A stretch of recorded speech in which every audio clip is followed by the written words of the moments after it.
Assalamualaikum warahmatullahi wabarakatuh. Saya Pramita Nur Fitria Sulung dari 12 KKS 1. Di sini saya akan menerangkan tentang materi PPKN, Persatuan dan Kesatuan pada masa Orde Baru. Konsep negara kesatuan atau unitarisme.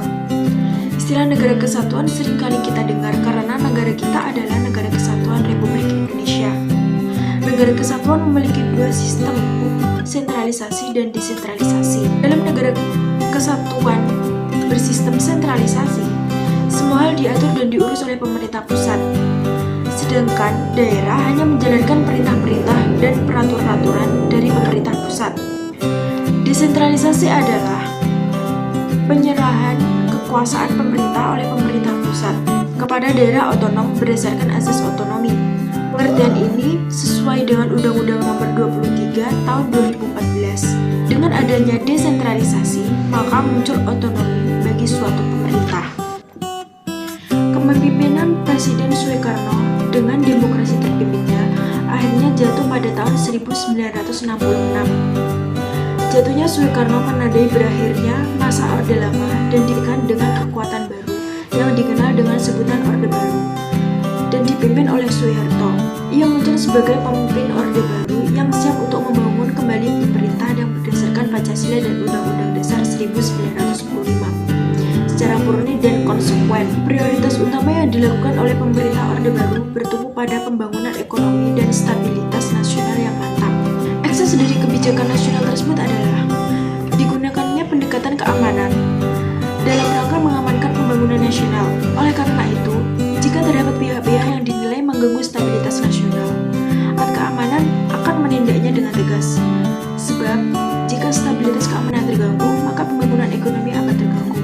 Jika pembangunan ekonomi terganggu, maka pembangunan nasional tidak akan berhasil.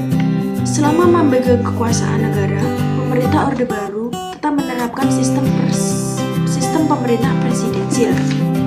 Adapun kelebihan dari sistem pemerintah Orde Baru, yang pertama, perkembangan pendapatan per kapita masyarakat Indonesia yang pada tahun 1968 hanya $70 Amerika Serikat dan pada 1996 telah mencapai lebih dari $1.000 Amerika Serikat. Yang kedua, suksesnya program transmigrasi. Yang ketiga, suksesnya program keluarga berencana. Yang keempat, sukses memerangi buta huruf. Tapi, dalam perjalanan pemerintahannya, Orde Baru melakukan beberapa penyimpangan terhadap Pancasila dan Undang-Undang 1945. Berdasarkan penyimpangan konstitusional yang paling menonjol pada masa pemerintah Orde Baru, sekaligus menjadi kelemahan sistem pemerintah Orde Baru adalah sebagai berikut. Yang pertama, bidang ekonomi.